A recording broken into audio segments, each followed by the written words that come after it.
De un café era el punto de Con Cetrogar. Accede a la mejor tecnología para vos y tu familia. No abandonamos lo que está pasando en el norte argentino. De hecho, no abandonamos y estamos desde el primer minuto con Elisa Zamora, con lo que fue la inundación, la crecida impresionante de más de 7 metros del curso del río Pilcomayo, que anegó, que aisló a poblaciones que tienen su lugar a la vera de este importantísimo tributario del Paraná y en la cuenca del Plata. Y ahora estamos con el Bermejo, un poquito más al sur que el Pilcomayo, pero también con la misma función. Digamos, la provincia de Salta, también las complicaciones más al sur, en la provincia de Formosa, pero particularmente nos quedamos en Salta para hablar de todo esto con Juan Borús. Es integrante del Instituto Nacional del Agua, fue integrante durante muchos años, ha investigado mucho, entiendo que ya se ha jubilado. Juan, ¿cómo le va? Buen día. ¿Qué tal, Guillermo? Buen día, un gusto. Bueno, podemos hablar de crecidas impresionantes, pero no por eso sorpresivas, digamos. Ocurren cada cierto tiempo, más o menos.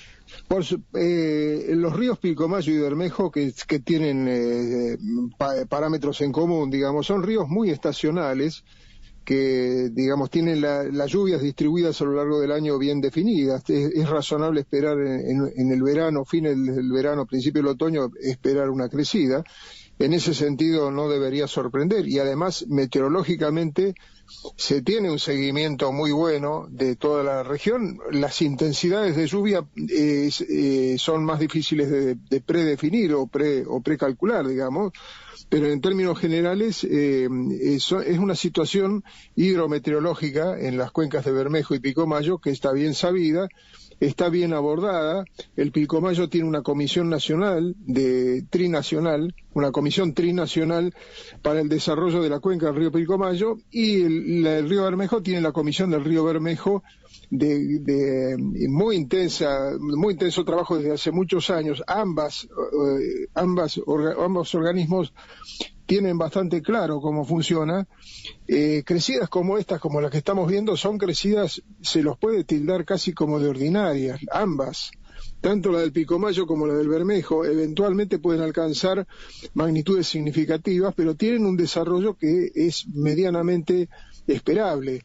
Estábamos muy atentos a lo que pasaba en la Amazonía, porque en definitiva la humedad que dio lugar a estas crecidas viene del norte del continente, entrando por el Atlántico, desarrolla la lluvia sobre la Amazonía, y hay una humedad que entra claramente en la alta cuenca del río Paraguay. Claramente ahí se dieron lluvias importantes, sigue su viaje y define una franja de actividad que aborda la alta cuenca del Pilcomayo y también la alta cuenca del Bermejo. O sea, en definitiva, es una situación caracterizada ya desde hace mucho tiempo, con frecuencia, es prácticamente una situación endémica, se la puede llamar así. Juan, pero a nosotros no nos deja de impactarnos, ¿no? Sobre todo por las imágenes, pero por lo que escucho desde el punto de vista científico, es una situación esperable, digamos. Ríos son ríos estacionales, lluvias que están bien, dijo usted, bien determinadas en los momentos en los que suceden.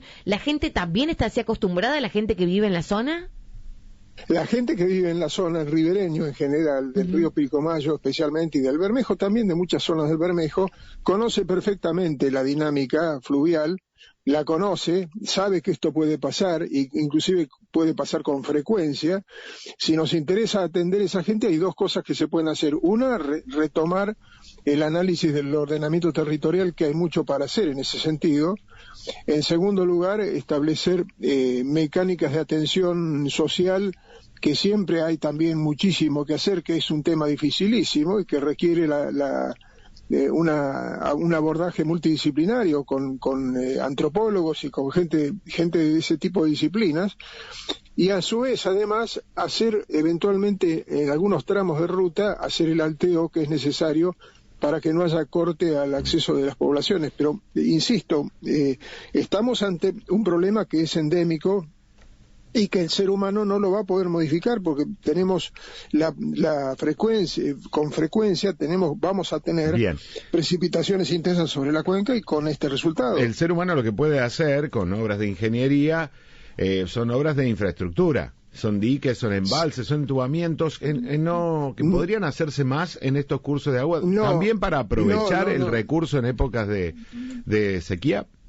Guillermo, doy un ejemplo. Sí. El río Bermejo, a la altura de Zanja del Tigre, de Manuel Elordi, donde se juntan los dos grandes brazos del río Bermejo y que conforman el río que después entra en el límite entre Formosa y Chaco, ha tenido a lo largo de la historia un sinnúmero de estudios que se hicieron de todo tipo para imaginar cómo hacer para aprovechar ese proyecto. La presa de Zanja del Tigre que se iba a hacer, ¿por qué no se hizo? Básicamente porque la producción de sedimentos del río Bermejo es tal que esa obra tendría una vida útil reducidísima. No tiene sentido, o sea, está bien presuponer. Yo soy ingeniero hidráulico y soy de familia de ingenieros. Nadie mejor para respondernos esto.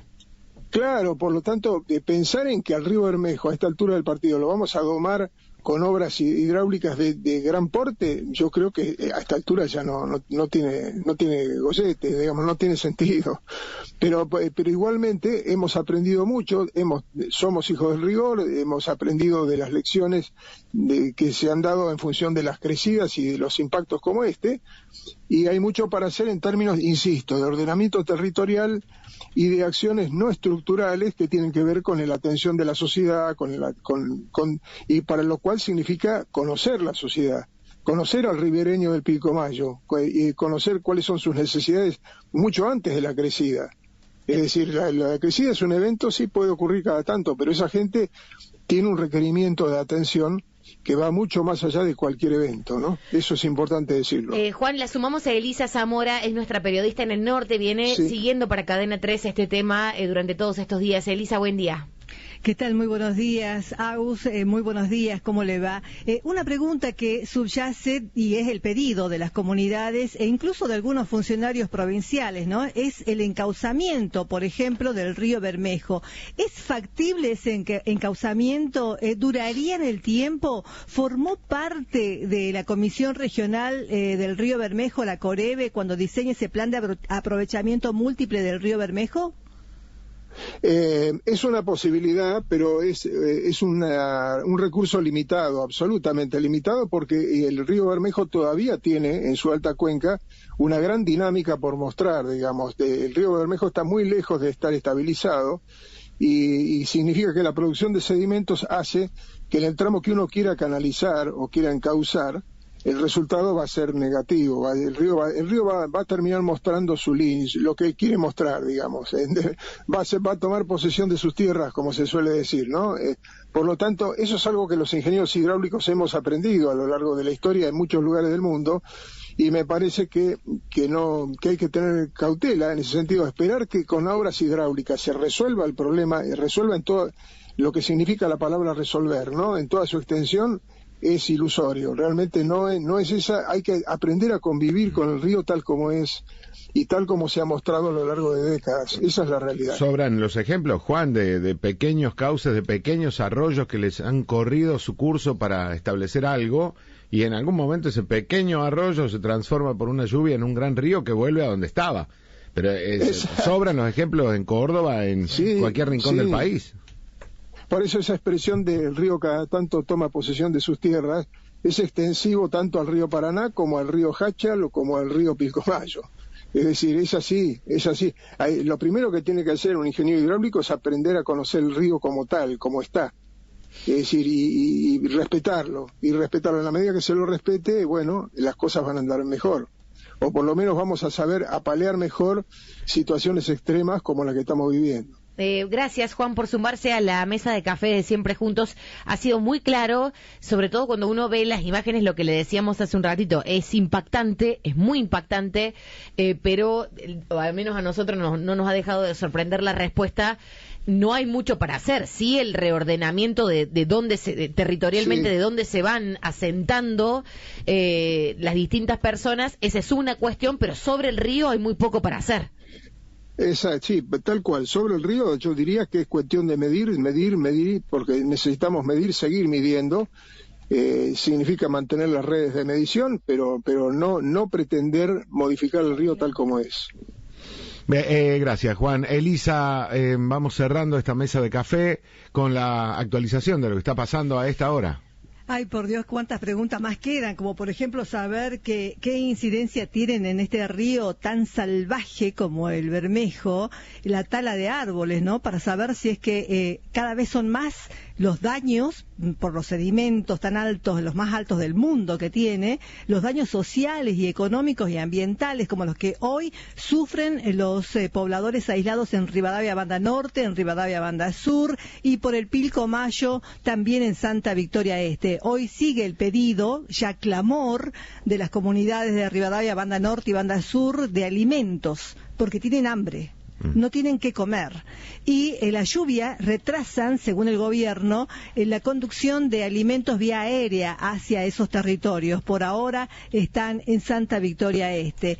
Por eso, realmente quedan muchísimas preguntas ante un especialista de esta envergadura. Gracias. Elisa, cuando se habla de reordenamiento territorial también debe poner los pelos de punta a la gente que vive en esos territorios. Pero es como lo ve un profesional de la materia y como en una de esas lo vemos desde otros lugares del país.